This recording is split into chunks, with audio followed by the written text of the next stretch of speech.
You may appreciate this, Anthony. Back in the day, Gil DeShazer was nice enough. One of the ways they tried to reward us a little bit for going out on the road and doing all the things we did is they did a goose hunt up in Ashburn. And so I know that we met, but just to remind you, I'm not the smallest of stature, at least around. But Ashburn, it was sub-zero temperatures, and so we're up at 4 a.m. setting out decoys and doing all the things, and I had never done this before. I'm a dove hunter, but I've never did any goose. And so I've got on coveralls and coats and gloves, and I mean, I look like the kid on Christmas Story when mom sends him out. And I said, all right, now what? And so he hands me a camouflage cover. He says, all right, now we lay down. We what? So we laid down. He said, no, I'm going to call them in. Nobody do anything till I say shoot. And then we'll blast them. It'll be great. So again, not only am I fairly healthy of stature, but I've got all these, I can't move. So he starts calling them in. There's about 5 of us laying out there, and he goes, all right, get them. So everybody else jumps up, bam, bam, bam, bam, bam. By the time I finally get up like a weeble, the geese are gone, but I got my shots off. Bam, bam. Gil's like, man, you're not a goose hunter. Anyway, long story short. Mike, how we doing, brother? I'm doing great. If I was doing any better, I'd be Anthony Gibson. Yeah. What? Famous lawn boy and pool boy of Wiley. that I am. But I've also been hunting with Gil DeShazer many times. Oh my God, and I've got stories we cannot share. So, Mike, for those who may not know, I can't believe anybody wouldn't, but introduce us to our guest today. All right, this is Mr. Anthony Gibson, and real light on the Mr. It's Anthony. But I got to know Anthony when I moved to my job at Wiley in 1998, and he was at Cooper High School, and we got to know each other. But he's had a great career working in Muleshoe, Texas, doing the radio show even. They had like a director's radio show, Coronado in Lubbock, Cooper High School, and then his last claim to fame was the Allen High School band, the Escadrille. Did I say that right? Okay. But also he's been honored in the school band and orchestra. It's a national publication as 50 Directors Who Make a Difference, representing the state of Texas, a recipient of the UIL Sponsor Excellence Award. And I think that's really the biggest deal. That's really cool because that doesn't go out to a whole lot of people.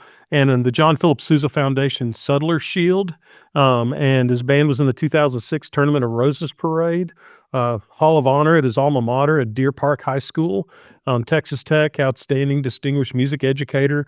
We could go on, but I just know him as Anthony, who entertains me with his stories. So that's and I've known of Anthony for years. I think we all have years under us, but Anthony, just curious, when you hear people read that stuff off and probably brings back a few memories, how does that make you feel to hear all those awesome things that have happened in your life and career? It's humbling. It's neat.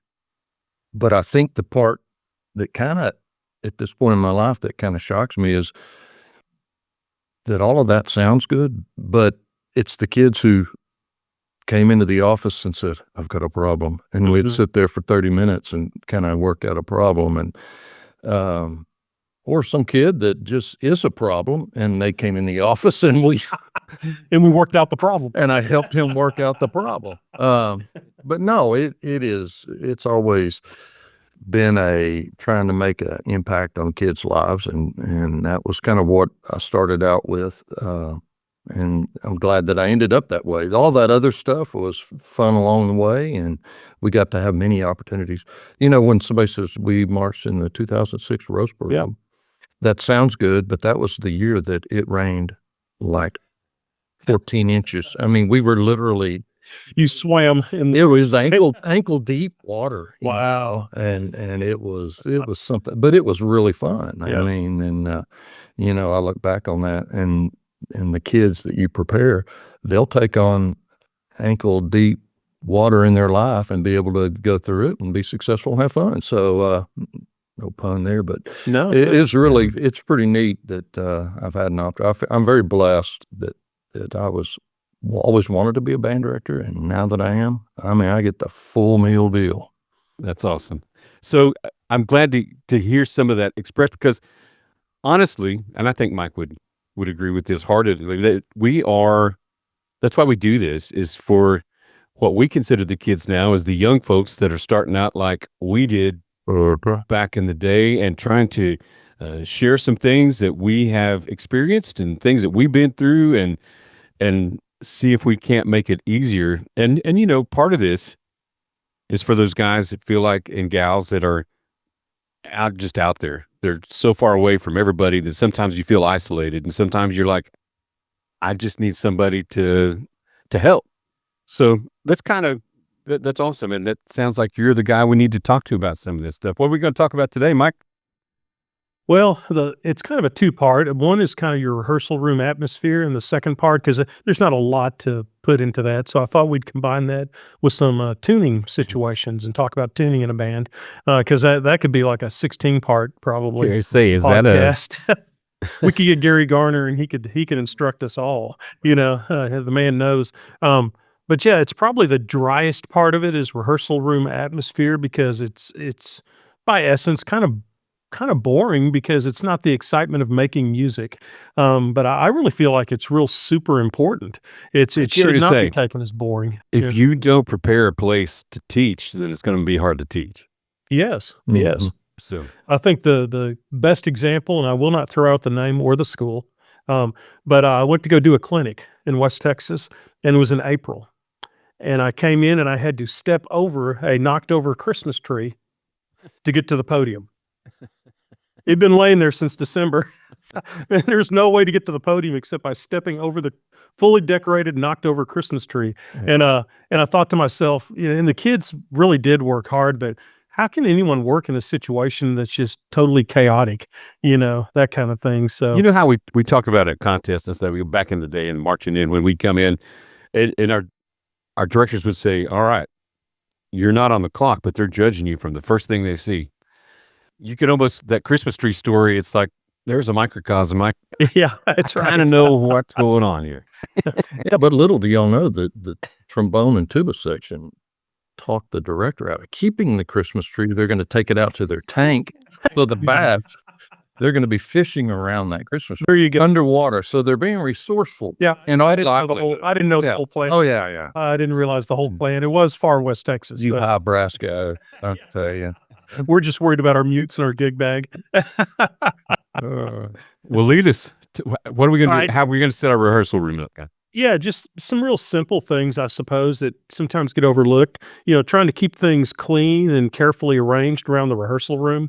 And it's just always a battle, especially in marching season for band directors, because after a Friday night, it looks like, D-Day on the beach just hit, just everything's thrown everywhere, and there's baritones laying on the floor without a case. And I mean, it's just horrendous. But I really do feel like, and Anthony can chime in on this, because he's had a lot of experience with this, but I really feel like if you keep your band hall organized and utilize your students to do that, you don't have to do that. Utilize your students and your drum majors and your band president and whatever. They will play cleaner. I don't know why, but if the room's cleaner, the band plays cleaner. I think that's a given, but what are you thinking, Anthony? Well, absolutely. Even getting your student leadership to, if you want to lead people how to play and get them to do musical work, sometimes you're the first one to pick up the band hall and stack the chairs. And, it's an opportunity for those kids to lead in a very little but big way. Yes. Yeah, we're kind of big on servant leadership, as to coin a term that sometimes you hear that in church world, but I just think I think the misconception, and Mike and I have talked about how I had to learn leadership, which is the most fun for me, but it kind of boils down to, are you willing to do the things? Mhm. It's not, can you be bossy? Can you do the things? And one of the things is helping the director keep the band hall clean. But ultimately helping the band keep the band hall clean. Sure. The band director could clean it up, but establishing that student leadership on what we're going to do, and that will permeate. That has always been my favorite part of getting student leadership. If you get the good kids doing something and leading, others are going to follow that lead, and then all of a sudden it's no longer an issue. They just pick up, put up. That's what we do. Right. That's what we do. Yeah. And you touched on it, but yeah, you're right. The leadership is not the learning, the conducting to the opener, and it's the menial stuff. Right. You know, make sure the ice chests are put up correctly and the lids aren't shut so it doesn't mold by next Friday. And I always Yes, laugh. the menial things. The juniors and seniors are like, oh, those freshmen. Oh, yes. Just don't get it. Yeah. They don't clean up after me. Well, that's not how. Yeah. It's just the opposite. Yeah, I love that. I love that. It's a part of it, and we do that. I think that is our biggest job, and especially in music education, is just servant leadership. Yeah. And I've been in band halls where, and it was kind of shocking, but they had all their chairs set up, but then all the instruments for the kid that sat there in that period were around the chair. You know what I'm talking Oh, about? yeah, I do. And it was like construction workers, bad construction workers. They just sat in their chair and they'd reach down, pick up their flute, they'd play. Then the class period, they set their flute down. The next class comes in, the kid picks up their clarinet, and they were even put in a case. All the reeds are on the horn, so that all has to be established. And it's kind of shocking how quite a few directors don't feel like that's important. We're too busy teaching to worry about that. When the teaching would be a whole lot easier if they would just have the kids take care of the equipment and get things set up. Even to the point of some band halls, I think it's great. They'll have a little piece of gaffing tape. The kids know exactly where to put the corner of the one leg of their chair. It's all set up, and it seems OCD. But man, the kids have a sense of comfort when everything's organized, just like a kid at home. If their house is always trashed out, they just never feel comfortable at home. But if mama's making them clean up and daddy's making them do the yard work, then they actually do feel more comfortable than if they free reign. 100% agree. Yeah, yeah. The next thing I'd say is, and it's an important one to me, is lighting. And the older I get, the more important that is. So I can see the music. Yeah. Which just making sure that it's hard sometimes in schools because you've got to, some of these band halls, the ceiling's so high, you've got to get a lift. And so it takes certain people who are trained on that lift or whatever. You can't just go up there and screw in a light bulb or something. But just make sure that the lighting set is correct for what needs to happen for your kids. I'm sure Anthony's been in a few band halls that were, some are like surgical theaters and it's overdone. Oh, yeah. And some are like you're in the back room of some kind of speakeasy in New Orleans. Oh, yes. Anthony, I'm going to ask you this because I know Mike did this, and I think this might speak to this particular situation. Mike has told us before that in his band hall, he would invite all of the staff of the facility staff to come eat lunch there, to hang out, his air conditioner was always on, and to make especially them feel, during the summer. Yeah, would make them feel very welcome there, and it was always easier to keep the lighting and the extra debris. You concur with that? I mean, do you agree? Absolutely. I mean, it's part of the game. I mean, sometimes I almost said you could polish. Well, but it's where you have to just you can say that. give them reality. Yeah, we said turd on here before. Yeah, turd has been spoken.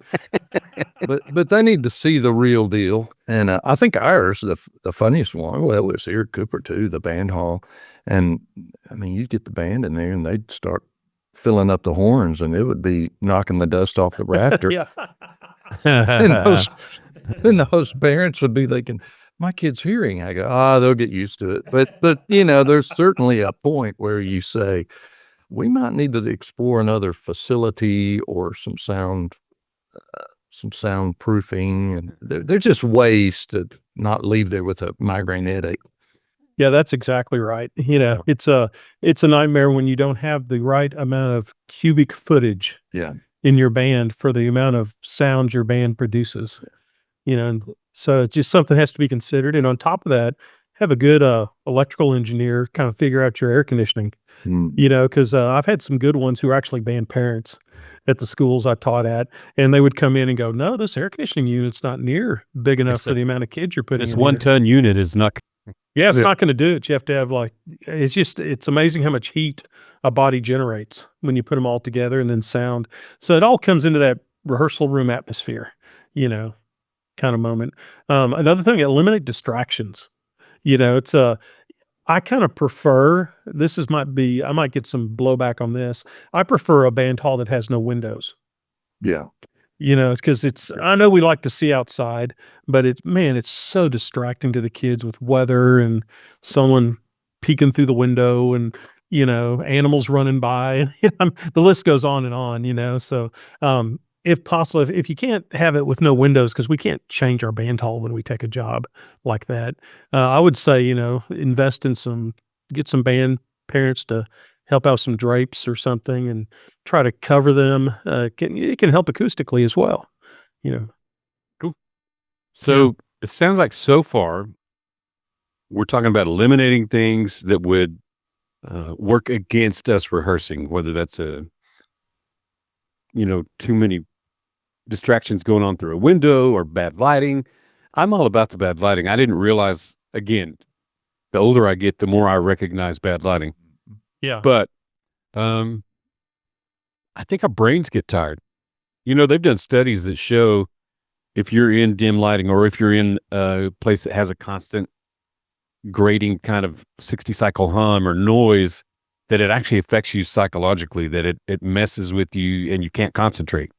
Yes. So I agree wholeheartedly with the things you're saying so far. So Yeah, what I else had a you band hall where the fluorescents hummed at E flat concert. got? The marimba player figured that out. He could play along with the lights on Well, those. all So- the rehearsal, the funny part is those are things that can be fixed Mhm. as lighting and humming of the light of the sound system back there. But the one that always cracked me up is something that a director can control is when that student walks in who's an office aide to come let her good friend Susie out so they Right. can. I usually fix that pretty quick because after the first time, Yeah. and I would dress her down to a small piece of human flesh. No one wanted to bring a note down to get somebody out of class. And if they did, they came in. Good evening, sir. I apologize for the interruption. That's funny. That's awesome. They're drawing But- straws in the office. Who has to go to the band Oh, so hall? you go to Mr. Gibson's room. Well, but that's part of it, dear. Yeah. I mean, I wanted to make sure they knew what a distraction they were making to our rehearsal.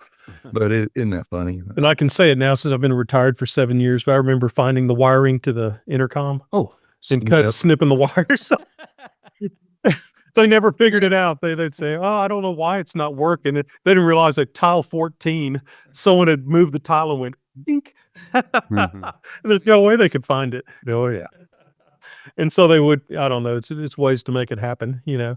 But yeah, that is an issue that the school has their business to take care of. Yeah.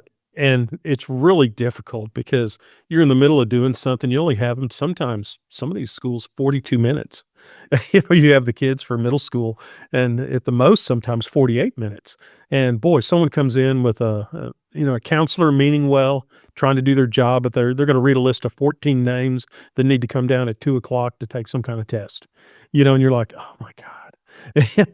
And it seems to happen every day. Yeah. Well, let's take that 42 minutes though. If a kid gets inside the band hall when the tardy bell rings, Yeah. they're gonna be shamed. Yeah. You know, they need to be in the band hall with their instrument, and by the time the bell ends, they need to be getting their butt in the chair because 30 seconds after that, there's going to be the first concert ever. Yeah. Yeah. We're playing. And We're if anybody comes in I mean, that's just, I think, a good example of preparing people for the workforce. you don't walk in late, right. That's right. especially if you're on the clock. And I know directors who very wisely, they use a big, huge timer on their screen in the front, Yeah. so it'll count down the seconds and it'll turn to, it'll be green, then it'll turn to yellow, then it'll turn to red, and then it'll finally hit all zeros. And that way the kids, you can see them hustling. And that Because first note starts. Yeah, because the first Yeah. note starts because they have an active timer in front of Yeah. them. I'm going to tell both of you that it's been 40 plus years since I was in a high school band, but I still, in the back of my brain here, to be early is be on time, to be on time is to be late. Be early. Yeah. Yeah, we've all been brainwashed. And Randy's story had a lot to say about that at a very high intensity level. Hey, another item to think about. I try to eliminate any visible clock in the band hall. Now, granted, they've got Student their facing, phones, is that what you're saying? or Student facing any, clocks? even where I can see it. Now, I keep my time on the stand. You know what I mean? I have a little chunk, put it on there, and it seems like a little thing, but you'll notice, like when I go to clinic bands, if there's a clock there, that every 2 seconds the kids are looking up at it. Mm. They're time watchers, and that's all of us, I guess. That's all of us. A funny one, I was out at a school, and it was Pecos, I'll just say it, their middle school, and Britt Cole, I said, man, you got a clock in your band hall? And she goes, ask them how many can read analog time, because it was an old-fashioned clock. And 2 hands went up, and the rest of them go, we can't tell time with that. So it was like a 4, and it was like Klingon to them or something. But I was going to come back to you. that, Hilarious. Generationally now, they don't pay attention to clocks because they've all got phones or Apple Watches. Right. So Right. just curious, what would you do with that situation, guys? Well, they just have to keep their stuff put up, or you take it up, and like a lot of schools, there's a penalty of money. It goes to the office. They have to pay $5 the first time, and the second time they pay 20, and their parents have to pick it up. And there's all kinds of policies. But Sure. But you were exactly right though, Derek, because now we're finding Apple Watches, and you know what I mean. It goes on and on forever. But just But try we've had to this conversation that Yeah. we're starting to embrace more and more technology. We kind of expect them to have their phones because we're not going to buy everyone one. right. Well, So it is a double-edged sword, isn't it? and I use the tuner on the phone. They don't go buy tuners necessarily now. They can just do Right. the app and get their phone out. So my personal way has been Okay. and still will be is that I'm going to treat you like a mature human being as long as you act like one, meaning get your phone out, get your tuner up, play your F concert and the 2 bad notes that we're about to work on in this part of whatever piece we're Yeah. playing. And as long as you're focused in doing that, I want them to do that and extend themselves. But if they're messing around, I mean, you can smell that out. Oh, yeah. And rip them a new one. So they got that little wry smile as oh yeah. rolling through their phone and answering text. So It's funny. My daughter we had a no phones at the table rule. And I would look over, and this is back before smartphones per se. It was the flip phones that they had to do called T9. And I would look over at my daughter, and this is what I would Kaylee, what's going on there? Huh? Put your phone on the table. She could do it just by I remember those days. yeah. Yeah, kids could text with the phone in their pocket, their coat pocket. They could reach with their thumb, and they knew exactly what they were doing. So I don't need to think I'm like the candy man all the time, because if those phones became a problem, it would be a big problem. Yeah, Right. They would be gone. So yeah. they get to make the decision how mature they will be. That's If right. that does not happen, Then we will make the decision for them. which It's called a Faraday listen, bag. I know that we talked about clutter when you walk into a band hall and people Yeah. leaving their stuff. It almost seems like a part of a good rehearsal strategy for your room is to have clearly defined places to put things, maybe even including that phone. I don't know. Yeah. What do you think? I think that I don't care if kids have phones. They Right. need to use it properly. But if they don't, it's gone. Just simple as that. Yeah, exactly. But I'm with you, Derek. There needs to be, especially with middle schoolers, you need to have a place where they can put their books because kids don't use lockers anymore. Some schools don't have lockers, True. so they carry their books. There needs to be a place for that. Can Backpacks. flutes and right? clarinets bring their instrument case to the chair? Can trumpets bring it to the chair? As long as the kids know what they're supposed to do, but otherwise, you're right. You'll have like 5 tuba players who'll haul their cases out all the way, and you're back there trying to work with them, and you're tripping over tuba cases and backpacks and whatever, and it's just a mess. And will kids do everything right all the time? Never, but it'll be clean enough that you can move around and you can chastise a kid and say, "This case isn't supposed to be here," you know. But you know who comes to mind immediately is the percussion section. Does it have a home? Put it in its home. Yeah. I think my favorite percussion teachers were the ones that made parking spaces for all their keyboards. They used blue gaffing tape, and at the end of rehearsal, there was like a reserved parking for marimba 5 octave and marimba 4 3/4 octave, and every instrument was like a staff parking spot. I love that because they just parked all their equipment and they left. But you're right, so you don't have. And I was luxurious, and I'm sure Anthony was too, to have percussion band directors. Yes. Percussion specialist, and they kind of took care of that for me. But in my simpler days, and actually more fun days when I was the only director, it was a battle keeping up the triangle beaters and the cymbal straps and drumsticks and xylophone mallets and whatever. And going back to student leadership, you just had to find that one kid who was a little bit OCD, that was intelligent, that could take care of that for you, and he or she would take care of that for you. But guys, listen. I'm gonna tell you, I've never personally seen your two faces, but I don't have to, because I know the band director's face or the orchestra teacher's face when you're expecting something to happen, and you look back there and they're all just kind of blank staring at you. Oh yeah. What happened to the timpani that was supposed to come in right there? We don't know where our mallets are. Yeah, Nobody said anything. They just didn't do anything, and now they're all just standing, giving you the blank stare. And the big tell on that is when you look back to the percussion, they're all looking at the floor, Right? looking for the They mallets. won't look for you. Yeah. They're looking underneath the timpani, and it's like, guys, it shouldn't be there. Why is that your first go-to, is to look underneath the percussion cabinet? I love it. Well, I like to have just a little grace. That could happen once. Yeah. Once. And everybody, and I would go, well, let's get that resolved before tomorrow. And that would be the end of it. Yeah. The next day, if it wasn't resolved, they knew there was going to be a brutal exchange. And But they also knew the next day, 2 measures ahead of time, you're already looking. oh, yeah. You're already prepared for the battle. Oh, yeah. We've already staged for the battle. Thank goodness I had a short memory when it came to rehearsals, because if I tried to remember the mistakes every kid made before that rehearsal with all their hormones moaning in their life, I would think, this is not for me. Yes. I tried to clear a clean slate every morning for that. Like Ted Lasso says, be a goldfish. Goldfish only has like a 30-second memory. Yes. Be a Big goldfish. goldfish. Just deal with it and forget it. Deal with it and forget it. Next one I would say is have the students enter in some kind of orderly way. I think that's more geared towards my beginners, my middle schoolers. High schoolers are, I hate to say this, a band's first period, they're pretty sleepy when they come in, so they're not geared up. But I can remember many times with like a 35-piece beginning trumpet section that we practiced coming in the band hall for the entire period when they first got there, because they wouldn't do it right. And they'd come in and I'd say, nope, that's not my expectation.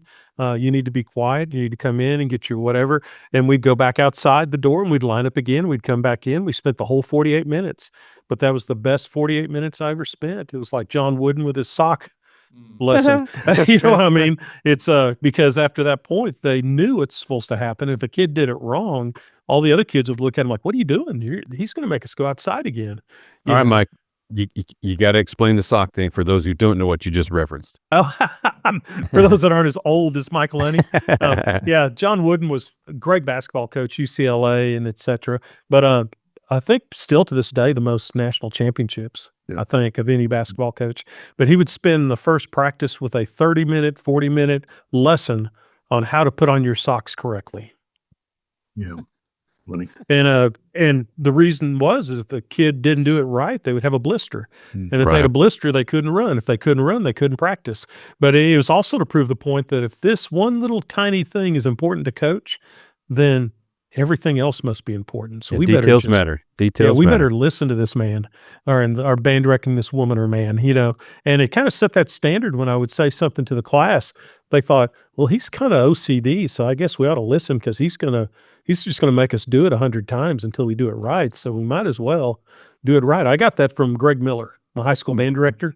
And Greg, if you happen to be listening, I apologize for this next statement. We would do things right because of sheer boredom. Because he would just wholeheartedly in a flatline voice, he would just repeat the same direction. And then we would do it wrong and he'd say, no. And he'd say it again. It'd be like a 5-minute dissertation on what we were supposed to do in Percy Granger's Irish Tune. And after a while, we're looking at each other. Do it right, man. Make the guy shut up. He would just for no other reason. Yeah, the eyes roll back in the head. Yeah, for us. And it's like, so for Greg Miller, I appreciate you teaching me that lesson. I never had quite the flat tone that Greg Miller possesses to totally annihilate the band at a whisper. Fairly dry guy. Oh yeah, really dry guy. He's a great man, man. But his rehearsal technique was basically to bore us into doing it right. And we did it right, then he'd give us appreciation and we'd move on, kind of moment. Anthony, I'm going to put you on the spot a little bit. Here we go. Nothing bad. So we've had this conversation about setting up a good rehearsal atmosphere. In your opinion, if they don't have this, can you still be successful? I mean, I can hear people arguing is where I'm going with it. I think that I don't think it's required to be successful, but it will make you more successful and you will live a longer, prosperous life. How's that? And it sets a tone, I think, for those kids for that rehearsal. And I think that how you rehearse is how you're going to act at an area marching contest. Agreed. If you act stupid in a rehearsal, you're going to act stupid in a public event. Mm-hmm. If you're sloppy at home, you're going to be sloppy at a UIL contest at someone else's school. So those who pick up cleanup in rehearsal are going to pick up cleanup the rest of their life. It's a life skill, I think. And so I had 2 daughters, and if they're listening, forgive me. But just trying to walk out to the pickup to first all go to rehearsal, it was a disaster. I had them both in band, so it was just like, take a deep breath. Yeah, that's fun though. No, it is I think it's a great start, especially, are you ready for this? If somebody doesn't have the highest of listening and performing skills as a director, one thing that we can all do is have a good setting to teach our kids and for us to learn to get there faster. There you go. That's a really good point. And I also, Mike, I'll harken back to something we've talked about before. We all want to be successful musically, but in the end, aren't we trying to create successful people too? Yeah, our product's the kid, not the music. Right. It is. And it's a situation that if you really enforce the idea of a good rehearsal room atmosphere, you also tend to attract the kids that appeals to. Right. I think that's an important situation. We train some of the kids, but other kids will stay in the program because they feel comfortable when things are orderly around them. And if you have a really sloppy, you can be successful, because I've known directors who've been very successful. When you walk in their band hall, it's just looks like a bomb exploded, but they're successful band directors. There's no doubt. But that I want the kids to both train them to be better at it, but I also want to attract those kids that's a comfort level for them. But and Mike, I'm going to tease you a little bit. You're the guy that puts a tape marker around your scissors and your stapler on your desk. Well, yeah, because that's where they live. That's not supposed to be public knowledge, but I'm the guy that you look at my desk and go, but I know where everything is on it. And if somebody moves something. I'll tell you a true story. I had a freshman come in my office one time, and they didn't ask. They just picked up my stapler. And there was a senior standing there, and the senior goes, you better put that damn thing back when you're done with it, exactly where it's at. Because right now, and I was sitting at the desk, and Mr. Lunny has just now memorized your face and your name, and his stapler is gone. So he will follow you to physics class next period. And they're right. I don't know how many times I've gone to second period to get something back. Said, hey, you took the tape out of my closet. And I need I'm it. sorry. I'm sorry. So yeah, it is a problem. It's I get therapy, but we won't go into all that. But my point is still, we all have our personality. We do. Yes. We do. And we can be successful within our personality. You're correct. And I'm So- going to close my part of this is that sometimes, like in Muleshoe, USA, we did not have facilities and our instruments were beat up, but that's all we had. And the kids felt comfortable in there, and that was my job to make them feel comfortable. So the atmosphere was much more than the tangible items in the room. It was, you're safe there, you have friends there. If someone's not playing well with others, they don't have to call them out. I took care of that. Yeah. If I got to school and I had had a bad morning, I came in and they'd wipe that off my face and said, "Good morning." And they all went, "Do you have a good morning every day?" And I didn't tell them. No, I've had a pretty miserable morning, but I've got a good morning because I'm about to have band with you. That's right. That's awesome. And so that's really, I think, probably the most important part of an atmosphere. Like I think we talked about, some people just have different concepts of a clean band hall. But if they go in and love kids and kids can respond to that, they're going to be successful and they're going to have more kids. And that's really a good point, Anthony, They will because have more kids. I kind of focused on the band atmosphere of how it's set up because of my OCD, but you're right. Definitely more important is the band atmosphere of the psychological, Big time. But because I've gone and seen directors that just come through the door like a flamethrower, just, and they're not saying incorrect things, but everything's just a negative flamethrower, just Right.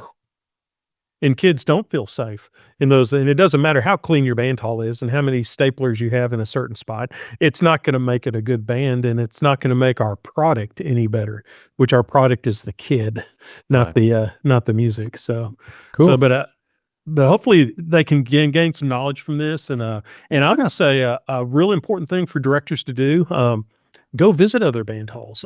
So we've got the luxury of going and seeing different band halls. I know my friend Brian Hekimovich down in Fredericksburg, he allows each of his directors to have a full day with permission of the school, paid, to go to any other school they want to for a full day and watch that school rehearse. Right. Huge. To observe. And a lot of schools don't do that. Right. And I think that's just the coolest thing. They can pick out whatever. So they get to see different things, So, And there's rarely an original idea.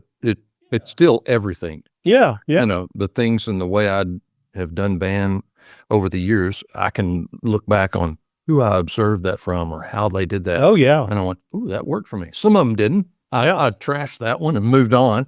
Yeah. But, some of them have really made it very much a big part of my life now in retirement. Oh, my. Yeah.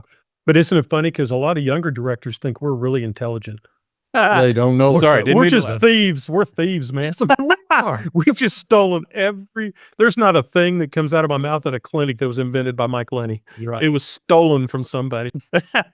Yeah, but it's But the they way just think I'm really smart, but you're I'm such not. a stylist that you delivered in a way that we. Yeah, that's right. Like an evangelist. It's the same Bible. I'm just the evangelist. I'm more on it. I say I stole this and worked. Let's do it. All right, guys. Here's what. By the way, as an announcer at contests, Hekimovich is one of my favorite and most And you said feared it right. names. Yeah, Cool. I've done it enough Hekimovich. times now. Yeah. That's great. Great guy. Yeah. So I'm going to do something. I'm going to get out of the way because we've got him in the room now. We've got our rehearsal hall set up. Tell me about your warm up and your tuning. You two talk about that because I have never done it. So once you get everybody there, the rehearsal environment is good. What are we doing? Yeah, man, I think it's just one of the most important things we can do as a director. And Anthony brought it up within the session that there's certain things we can do as a director that don't require talent.